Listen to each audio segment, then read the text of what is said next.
Buenos días. Buenos días, hermanos. Eso sí. Les doy un aplauso. Demos un aplauso.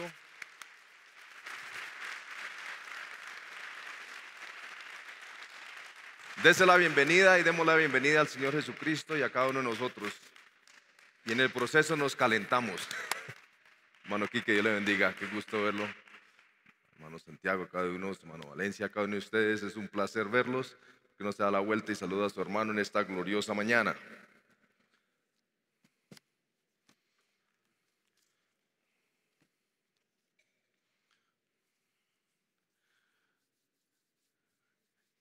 ¿Cuántos están contentos de tener la oportunidad de venir a un sitio como este, proveído por el Señor Jesucristo para el propósito del servicio a Él, para la congregación de los hijos, para el compañerismo, para escuchar la palabra, para sacar las rencillas, para limpiarnos del mal, para tantas cosas? Es el mejor sitio que podríamos estar. ¿No le da usted gracias a Dios? Amén. Estamos contentos de poder estar acá una vez más. Ya con familia ya hemos pasado un buen tiempo, hemos logrado visitar con algunos de ustedes, hemos podido pasar buen tiempo con mi mamá y mi papá. Seguramente siempre es un placer pasar el tiempo con ustedes, de visitarlos, de conocer a algunos de ustedes que no los conocía, de reunirnos con algunos de ustedes que ya mucho tiempo no nos veíamos. Ha sido una bendición para nosotros y como les dije antes, agradecemos toda su hospitalidad y le damos gracias por todo lo que han hecho.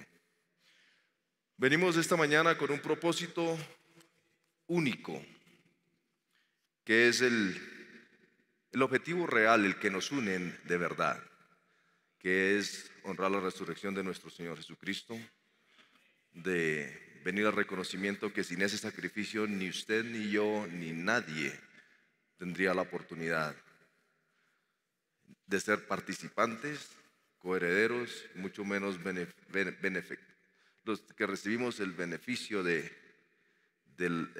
hecho más grande que ha existido en la humanidad, que Dios mismo se incorporó en un humano, le puso un nombre, sacrificó a ese hombre para darnos oportunidad única. No es una lotería, esto es más, es la vida, es nuestra vida, es nuestro destino eterno. Cuando éramos un pueblo que no éramos amados, un pueblo que éramos ya perdidos, Él nos amó, nos llamó.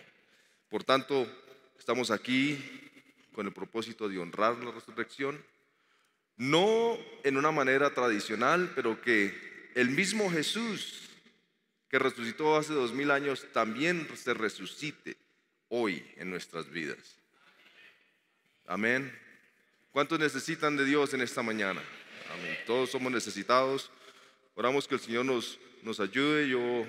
Yo pido disculpas porque no soy un buen orador, tampoco me considero una persona que pueda predicar y batallo. Y honestamente les digo, yo batallo para expresar un pensamiento. Pues entonces, ténganme paciencia, les pido, y que el Señor nos ayude en esta mañana. Amén.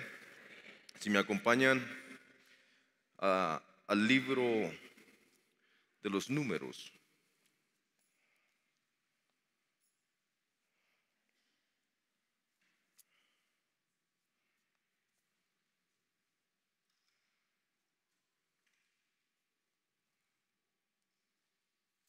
Números capítulo 32.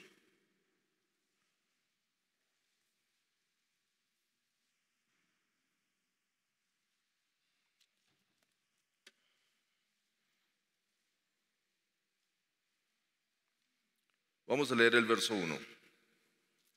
Números 32, verso 1 dice así: Los hijos de Rubén, los hijos de Gad, tenían una muy buena, inmensa muchedumbre de ganado, y vieron la tierra de Jazer y de Galad, y les pareció el país lugar de ganado. Que el Señor añada la lectura a su palabra, que Él añada la bendición a ella, y pueden usted tomar su asiento. Vamos a leer algunas porciones de escritura hoy. Es escuela dominical, ¿correcto? Si el Señor nos ayude, vamos a leer unas porciones de escritura. Y Pedirle que el Señor nos ayude a traer el pensamiento. El propósito que tenemos, no como ministros, pero como hermanos, como cristianos, nuestra obligación es asegurarnos que estemos listos para recibir al Señor. Amén. Entonces, si yo estoy fallando en algo, es su obligación ayudarme para que lo que me falte lo tenga. Si a usted les falta algo y yo veo, es mi obligación, más que como ministro, es mi obligación como su hermano en Cristo, de darle lo que usted necesita para que usted alcance donde tiene que llegar. Igualmente, si yo falto, es su obligación conmigo, por la palabra de Dios, ayudarme a crecer. Amén. Este tema para mí es muy importante porque nos da la historia del creyente fronterizo. Cuando los hijos de Israel salieron de Egipto, salieron con promesas, ¿sí o no? Salieron con la promesa y la convicción de una tierra que fluía con leche y miel. Y por años ellos creyeron esta promesa y creían con todo el corazón que ellos eran aquel pueblo que iba a entrar a la tierra. Amén.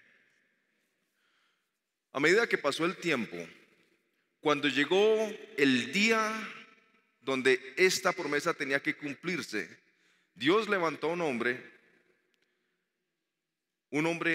que fue criado en Egipto, un hombre que nació de los hijos de hebreos, criado en Egipto. Conocemos con el nombre de Moisés, el liberador, y él, usado por Dios y ungido para un trabajo, él sacó al pueblo de Egipto con el único propósito de que la promesa dada a los padres de Israel se cumpliera. Amén. ¿Cuántos se acuerdan y saben la historia? Salieron del pueblo, salieron de Egipto gozosos, un jubileo increíble, 2 millones de personas salieron después de que Dios se paró por ellos y los liberó para que salieran hacia una tierra que fluía con leche y miel. Amén. Sabemos también que en el camino, aunque salieron de Egipto, Egipto nunca salió de ellos. Por lo tanto, su convicción nunca se cumplió en sus vidas porque tuvieron que perecer en el desierto. La promesa de Dios es la misma. Dios no cambia. Dios no cambia su manera de ser. Dios no cambia en sus promesas. Dios es el mismo. Por eso creemos que Él es el mismo ayer, hoy y para siempre. Pero el pueblo tiene que cambiar, pero cambia hacia las cosas contrarias al Señor. Amén. Vemos entonces que en este caminar del pueblo, cuando buscaban ellos salir de Dios, o cuando buscaban ellos salir de Egipto, se salieron de Dios, porque se quejaban por todo.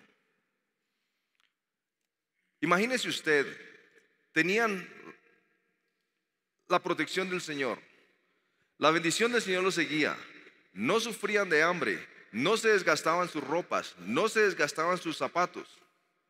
Pero como se salieron de lo que se acostumbraron, que era Egipto, siempre se quejaban. No les gustaba el maná, no les gustaba el desierto. Cualquier prueba que tenían, se volteaban contra Dios. Todo lo que acontecía siempre regresaba en contra de Dios, que es el que estaba cumpliendo una promesa que había hecho. Y muchos de ellos dijeron: preferible volver a Egipto que tener que pasar por este sufrimiento. Aunque en Egipto se les gastaban la ropa, en Egipto se les gastaban los zapatos, en Egipto no existía la columna de fuego de día, ni la nube de día o de noche, no existía con ellos, no estaba nada de esto. Pero en el desierto sí estaba.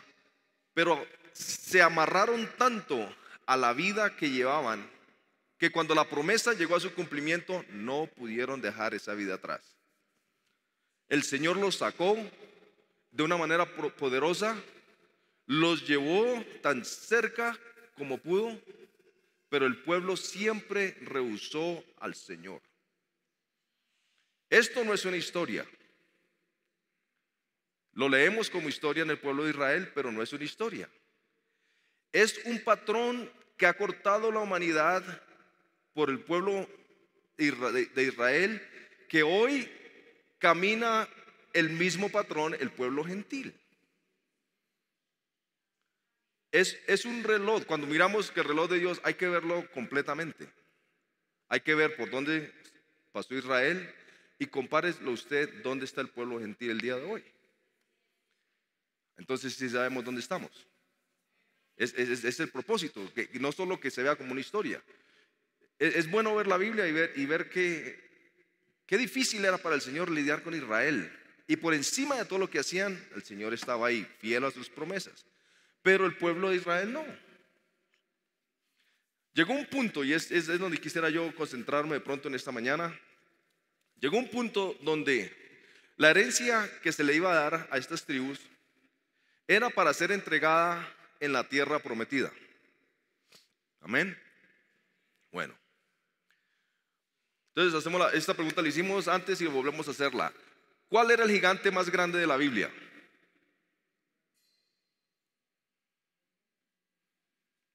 Y nos vamos a Goliat, que no es cierto. El gigante más grande de la Biblia no era Goliat. Es el que más nos acordamos, es el que más seguimos, es el que vemos porque David lo mató.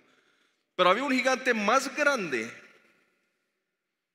Estudiemos a Goliat solo por unos minutos. Goliat era un guerrero de su juventud. Era un hombre de guerra, un hombre de alta estatura. Amén. Pero la Biblia nos habla que antes que los hijos de Israel cruzaron el Jordán, tuvieron que empezar a pelear de este lado del Jordán. Ellos tuvieron que empezar a vencer de este lado del Jordán. Y llegaron a dos reyes que eran los reyes de los amorreos, Sihón y Gog. Gog era 1 metro más grande que Goliat. ¿Usted cree que Goliat era grande? Gog, el rey Gog, era 1 metro, aproximadamente 1 metro. Añádele o quítele unos centímetros, pero aproximadamente 1 metro más grande que Goliat. Y casi medio metro más ancho que Goliat. No solo eso, Gog era rey, Goliat era un soldado. Entonces la perspectiva del gigante más grande que existía en este lado del Jordán era mayor del que mató a David. Y este gigante, Josué da cuenta que murió a manos de Moisés y los hijos de Israel. Si ustedes quieren estudiar la historia, está en el libro de Números, está en el libro de Deuteronomios, está en el libro de Josué. La historia de Og.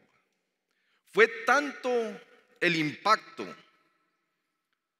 que Moisés y los hijos de Israel habían hecho cuando mataron a este gigante y a estos reyes, que ya le habían metido miedo a los reinos del otro lado del Jordán por este evento. Tengan esto en cuenta. La escritura nos dice, y si usted quiere buscarlo en Números 32, en Deuteronomios 3, encuentra usted la historia del rey Og, un hombre de gran estatura, remanente de los gigantes, que murió a manos de Moisés y los hijos de Israel. ¿Dónde empezó a caer Israel aún en más incredulidad? Que cuando los espías fueron enviados por Josué. ¿Cuántos espías fueron enviados por Josué? 12. 12 hombres de guerra se mandaron para espiar la tierra, amén. ¿Cuántos regresaron? Regresaron 12. De los 12 hombres que salieron, regresaron 2 hombres y 10 cobardes, amén. ¿Cuál fue la condenación que le entró a Israel? Que ellos dijeron, los 10 dijeron, esa tierra es muy difícil de poseerla porque hay hombres de grande estatura. Pero Caleb y Josué dijeron, pero son como, ¿qué dijeron que eran? Como langostas, como saltamontes, es más chiquitos. Eran unos chapulines, eran unos, en los ojos de Caleb y Josué. ¿Por qué? Porque ellos se acordaron del rey que habían matado en este lado del Jordán, que era más grande que ellos. Pero a los otros 10 les entró miedo y se les olvidó que al gigante más grande ya había caído en batalla. Un error donde el cristiano que ha recibido la palabra entra muchas veces cuando las pruebas vienen, cuando llegan los problemas, que el Señor ya derrotó al gigante más grande en este lado del Jordán. Bueno, continuemos, que el Señor nos ayude y hagan fuerza, que el Señor nos ayude en esta mañana, porque el pensamiento que el Señor nos quiere llevar es, creo yo, es de mucha bendición. Porque acuérdense, la promesa era para las 12 tribus. La herencia era en la tierra prometida. Pero en este verso dice,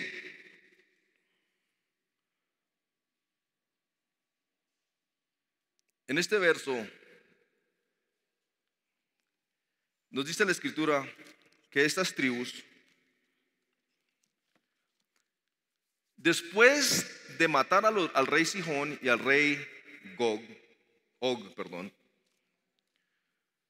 dijeron, algunos de Israel dijeron, esta tierra es muy buena para el ganado, porque ellos tenían ganado, que es el verso que leímos en Números 33. Dijo, estas tierras son muy buenas para el ganado. Y no solo que Dios ya los había liberado, que Dios les tenía promesa, que la promesa, la herencia ya estaba para ellos en la tierra prometida. Después de que el Señor les dio la victoria sobre los reyes más temidos de este lado del Jordán, sobre el gigante más grande de la tierra, algunos de Israel dijeron, esta tierra es nuestra posesión porque vencimos y ahora vivimos, y la Biblia dice que tomaron esa tierra por posesión. El problema es que se les olvidó que la promesa era en el otro lado. Y le dijeron la tribu de Gad, la tribu de Rubén y media tribu de Manasés, se acercaron a Moisés y le dijeron, esta tierra es buena para el ganado. No quiero leer las escrituras porque son muy extensas, pero pido que las estudien. Como digo, Números 32, Números 33, Deuteronomios 3. Usted encuentra todo esto allí. Le dijeron a Moisés y a los ancianos, ¿por qué no nos das esta tierra por nuestra herencia? Moisés, ¿qué les dijo? Sí, claro, no, claro, ¿cómo no? Ustedes tienen gran visión, esta es una tierra grande. No, la escritura dice que Moisés inmediatamente captó el espíritu y les dijo, ¿por qué la quieren? ¿No quieren pelear al otro lado? ¿Van a mandar a sus hombres a la batalla? Porque Moisés discernió que como la tierra se ganaba era peleando por cada pulgada, ellos tenían ganado, ellos eran ganaderos, y vieron que la tierra de estos grandes reyes, que era ahora en dominio de ellos, mientras cruzaban o pasaban por esa jornada, dijeron, es más fácil si nos quedamos en este lado, una tierra ya preparada para nuestro ganado, y mandamos a los hombres a la guerra. Pero en realidad lo que había es que tenían miedo de pelear por lo que Dios les había dado al otro lado del Jordán. Y es la condición del creyente fronterizo el día de hoy. El creyente fronterizo, ¿qué hace? Llega hasta el tiempo de decisión, que es el Jordán. ¿Qué significa el Jordán? ¿Qué significa el Jordán? Muerte. Muerte, hasta el nombre asusta, ¿no? Muerte. Sin muerte no puede haber vida. Si usted no muere a sí mismo, es imposible que haya un nuevo nacimiento. Sin que haya muerte no puede haber una resurrección. Muerte no es un espantapájaros, muerte es un siervo que se sienta ahora en la presencia del Señor para cumplir lo que Dios le diga. Pero pensamos de la muerte y nos asustamos. Entonces pregunto yo, si usted sabe cuál es su tribu. Ahora, no venimos nosotros en 12 tribus marcadas como los hijos de Jacob, pero sí venimos bajo nombres, venimos bajo ministerios, venimos bajo dispensación. Y usted tiene que saber bajo qué tribu viene, porque de pronto termina usted siendo parte de la tribu de Gad, de la tribu de Rubén o media tribu de Manasés, que negaron y rehusaron cruzar el Jordán porque vieron que era mejor este lado que lo que no habían visto. Su fe no les alcanzó a ver que es mejor del otro lado que en este lado. Y como ya tenían ganado, dijeron, esto es perfecto, es la voluntad de Dios. Pero Dios dijo, no es la voluntad, pero les permito. Y Moisés les dio la tierra, porque ellos la pidieron. Ellos recibieron esa tierra por posesión, porque fue una tierra ganada con gran victoria. Vencieron los gigantes, vencieron a los reyes, ganaron, metieron miedo, intimidaron a los demás, se comprometieron a mandar los hombres para la guerra, pero ellos se quedaron como el creyente fronterizo. ¿Cuál fue el error? ¿Cuál fue el error que vemos aquí? El error llegó que la fe se les acabó y empezaron a ver lo que estaban haciendo en ese momento. No pudieron ver a la promesa, solo pudieron ver a lo que estaban haciendo en ese día, su prosperidad, lo que Dios hacía por ellos en ese momento, durante la jornada en este lado del Jordán. Para ellos lo contaron como una gran bendición y lo era. Pero la fe llegó a un punto donde no pudieron ver más allá del Jordán. Y se comprometieron y se vendieron y se entregaron, rindieron lo suyo al otro lado porque no se veía. Como ya tenían suficiente, este lado se ve mejor. Y era cierto, se veía mejor, tierra preparada, prosperidad por delante y por la izquierda, pero no vieron lo que venía. Nunca. El creyente fronterizo, hermanos,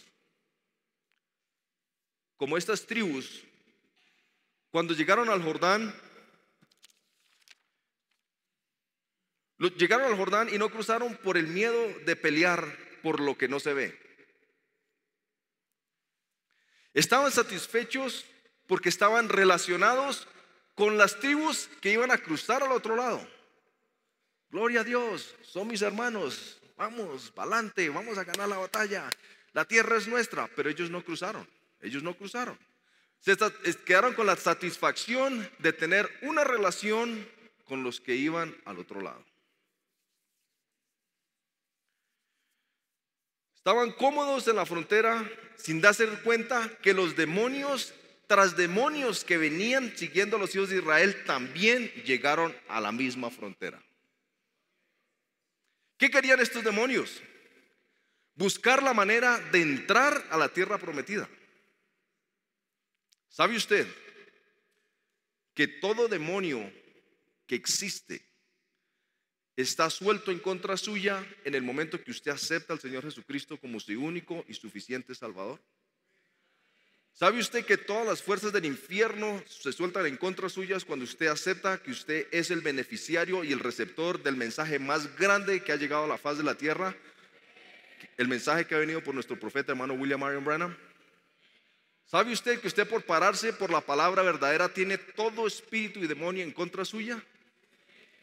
¿Sabe que en el río se soltaron 200 millones de demonios en contra de la novia? ¿Sí saben? ¿Sabe usted que es una novia en contra de 200 millones de demonios? Porque es de ambas maneras. No solo son demonios en contra de la novia, no, pares en este lado. Es una novia, una, no más, en contra de 200 millones de demonios. Si usted lo mira de este otro lado, 200 millones de demonios en contra de la novia, los problemas, sí, Señor, estoy atormentado y no puedo. Es una manera de verlo. Pero si usted se para en este lado, usted dice, no, es una novia. Yo estoy en contra de 200 millones de demonios. ¿Yo solito? No. Yo, como la novia. ¿Quién es novia? La mayoría. Espero que el resto lleguen a la convicción que usted es novia. Tenemos que llegar a ese punto, porque si no, en la frontera este lado se va a empezar a ver mejor. Es bueno saber y tener la seguridad que usted pertenece a la promesa y que usted es un pueblo de pacto y pueblo de promesa. Amén. Continuemos un poquito más allá. Estas tribus de Israel que se atrancaron con su éxito, que quedaron enceguecidos por las tierras buenas en este lado del Jordán, porque es más fácil seguir lo que se ve que lo que no se ve, porque no se necesita fe.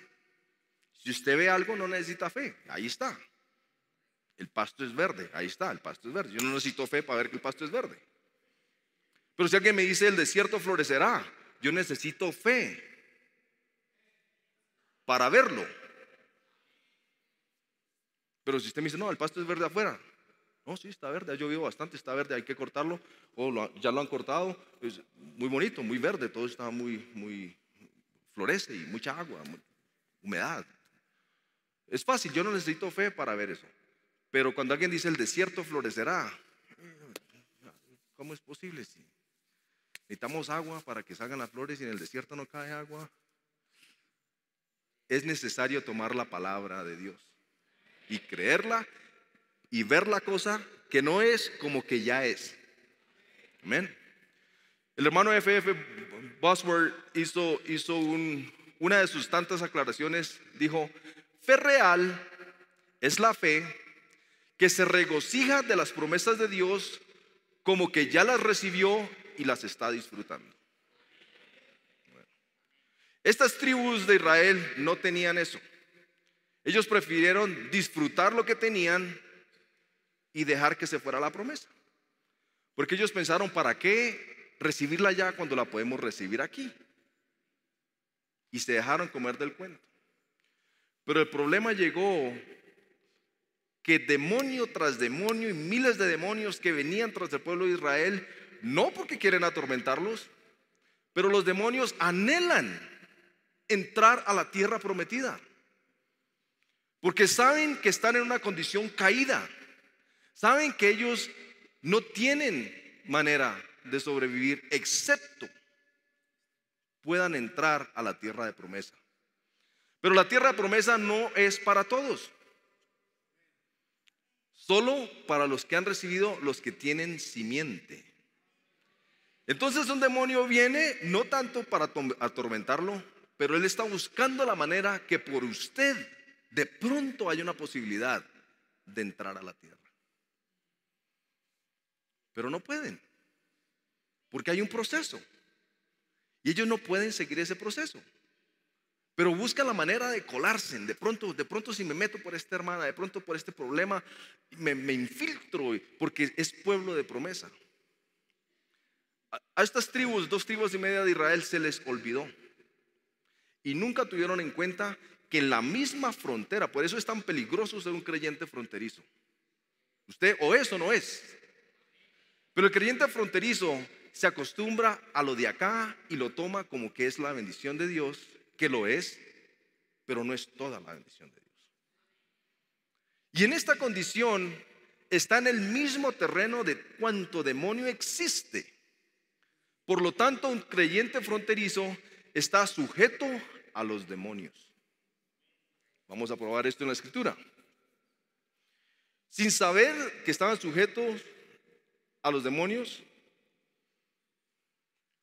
¿Cuándo se supo que fue un pueblo arruinado y sujeto a los demonios?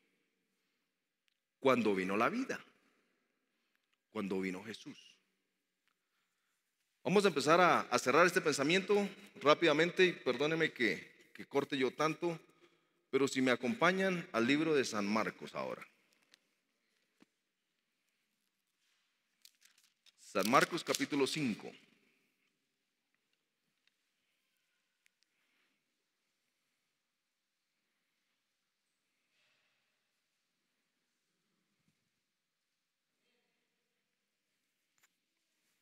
San Marcos capítulo 5, desde el verso 1 en adelante. Vamos a saltear algunos versos para cortarlo, pero usted puede leerlo. Usted puede leer en San Marcos 5, usted puede leer en Mateo 8, usted puede leer en el libro de Lucas.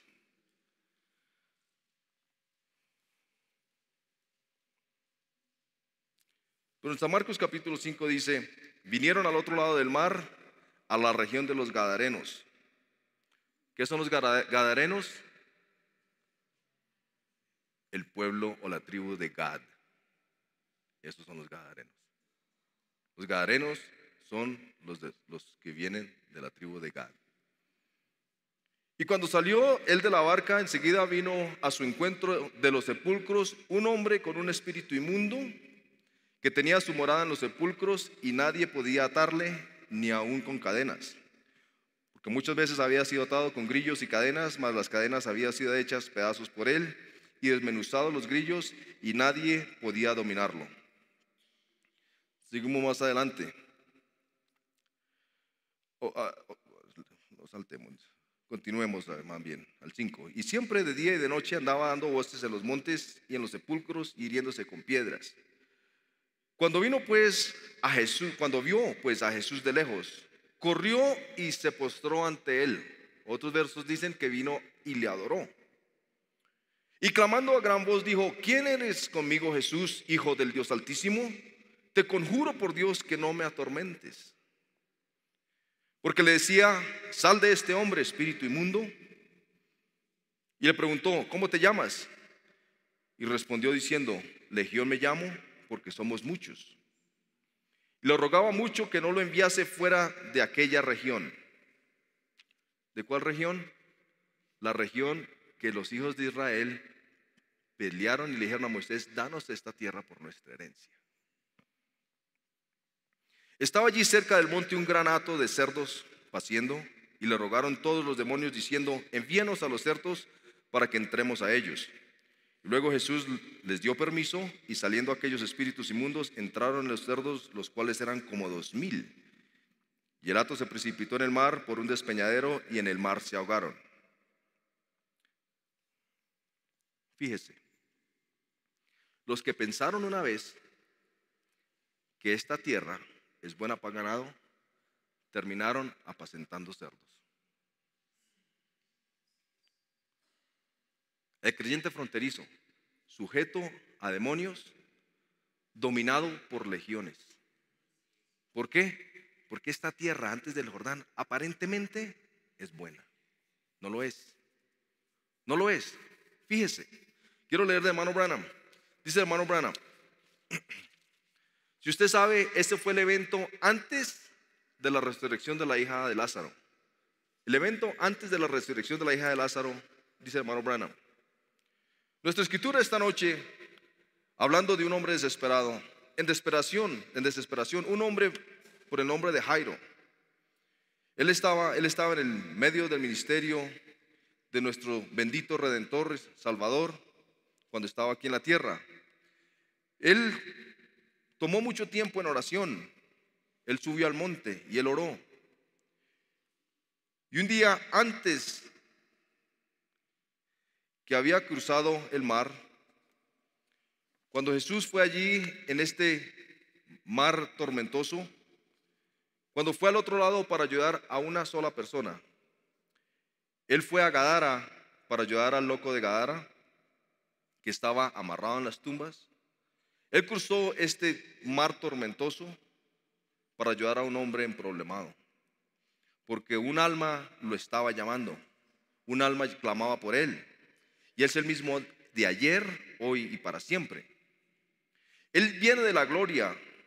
Él viene con su poder para hacer que una sola persona en esta tierra, para hacer que una persona en esta tierra salga bien esta noche. Él viene de la gloria para ayudar a una persona, y yo creo eso. Debería ser así en cada día. Miles alrededor del mundo, con grandes campañas, están siendo ahora amarrados mientras esta dispensación gentil se está cerrando. Oro que venga esta noche. Hermano Branham, refiriéndose al loco de Gadara, en muchos casos, lo que más me atrae y me llama la atención es que por un alma que clame, un alma en necesidad, él deja su tierra o su condición. La Biblia dice que Jesús, estando en su tierra, que era Galilea, se metió al mar en la barca en un tiempo tormentoso para ir en busca de un alma en necesidad. ¿Quién era esta alma en necesidad? Alguien de la tribu de Gad, que en una época pensó que la tierra era buena, que el ganado crecía bien, que la prosperidad era lo que necesitaban. Yo no necesito las promesas del otro lado del Jordán, lo que tengo aquí es mejor. Danos de esta tierra, Señor. Sin darse cuenta que los demonios que los iban a atacar y los iban a someter, ¿qué los volvió? Gente que caminaba entre tumbas, viviendo de los recuerdos muertos, viviendo de las historias, viviendo de lo que pudo ser, apacentando cerdos. ¿Qué condición? Dígame si esa no es la condición del mundo el día de hoy. Un mundo caído, un mundo que dejó al Señor, un mundo con promesa. Todos recibimos la promesa, pero ¿por qué hay gente quedándose en este lado? ¿Por qué hay gente en el mensaje que prefieren los beneficios de esta tierra que vivir una vida para nuestra herencia que está al otro lado? El hermano Branham dice: yo no tengo nada aquí, porque mi galardón está solo al otro lado del Jordán. ¿Cuántos creen de la misma manera? ¿Cuántos en su condición ven que de pronto usted se inclina más a vivir como un gadareno? Porque tiene ganado, porque hay bendiciones, porque hay prosperidad, porque el pasto se ve más verde que allá, porque lo que tenemos aquí es más real que unas promesas del más allá. Abran los ojos, mis hermanos, porque estamos en ese tiempo que si el creyente fronterizo una vez es tomado por los espíritus, usted ya no tiene control de usted mismo. Yo creo que es tiempo de examinarnos a cada uno y tomar a Dios por su palabra, porque Dios nunca nos llamó a vivir en este lado del río. Nosotros somos un pueblo con promesa. Dice la Escritura, Marcos 5, si seguimos leyendo, verso 14 dice: y los que apacentaban los cerdos huyeron y dieron aviso en la ciudad y en los campos, y salieron a ver qué era aquello que había sucedido. Vienen a Jesús y ven que el que había sido atormentado del demonio, que había tenido la legión, lo habían sentado, vestido, en su juicio cabal, y tuvieron miedo. Y les contaron los que lo habían visto cómo le aconteció el que tenía el demonio y lo de los cerdos. ¿Qué pasó? ¿Qué pasó con este hombre? Un hombre loco, un hombre en necesidad, un hombre dominado por demonios, un hombre que se lastimaba, que se golpeaba, que se cortaba, que gritaba en las tumbas, que dormía en el cementerio, un hombre llevado del mundo, un hombre que estaba en una peor condición que cuando estaban en Egipto. ¿Por qué? Porque era un hombre de promesa, porque era un pueblo de promesa, pero la frontera se veía mejor por miedo al Jordán, por miedo de pelear a lo que ya es suyo por promesa de la palabra de Dios por un profeta.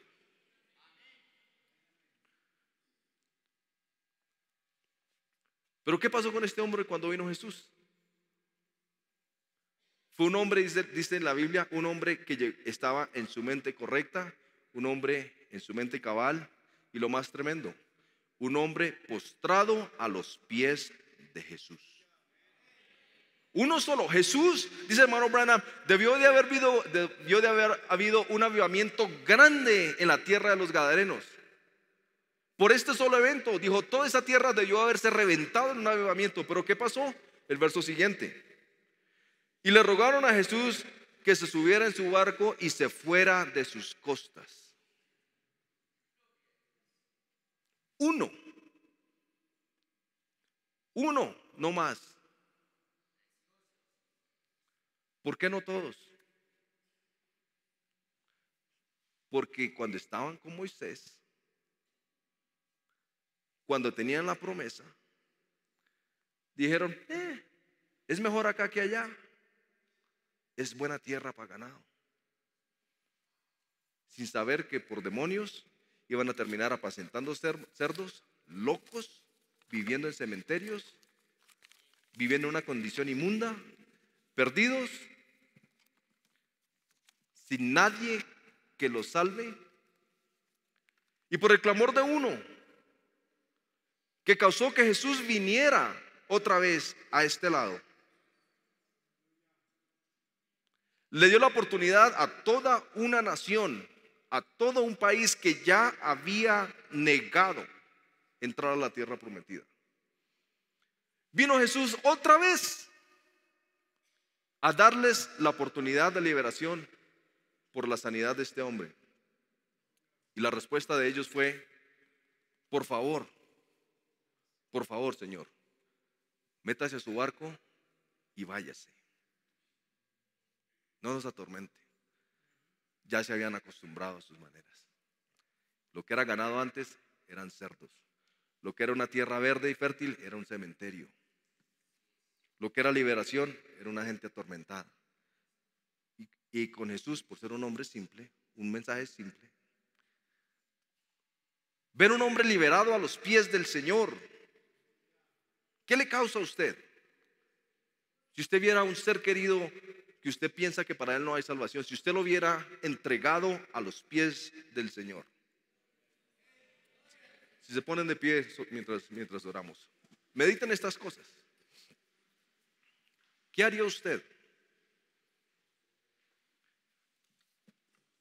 ¿Cuántos de ustedes tienen gente o cuántos de ustedes están en esa condición el día de hoy? Sometidos por enfermedades, sometidos por demonios, sometidos, ungidos por cosas de esta tierra que quitan la promesa. ¿No quisiera usted que Jesús viniera y liberara a aquel esclavo atado,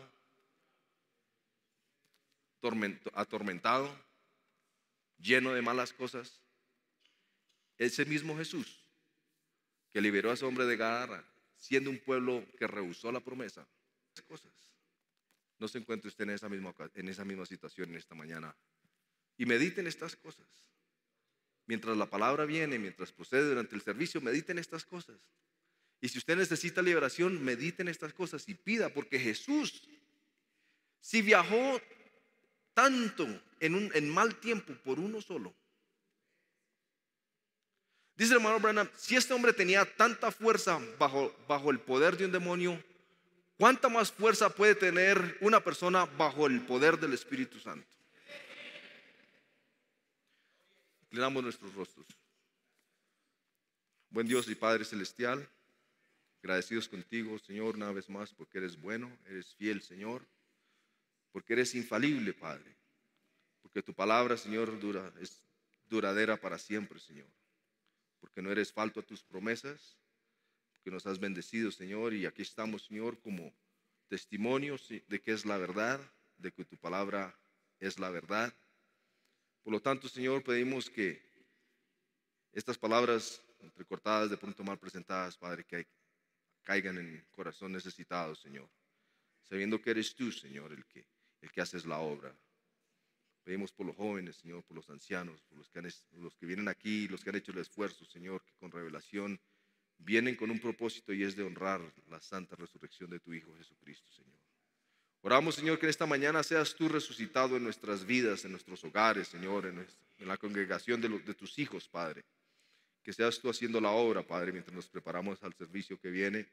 Nos entregamos a ti, Señor, en gratitud, dándote la honra, la gloria y la alabanza. En nombre del Señor Jesucristo lo pedimos. Amén.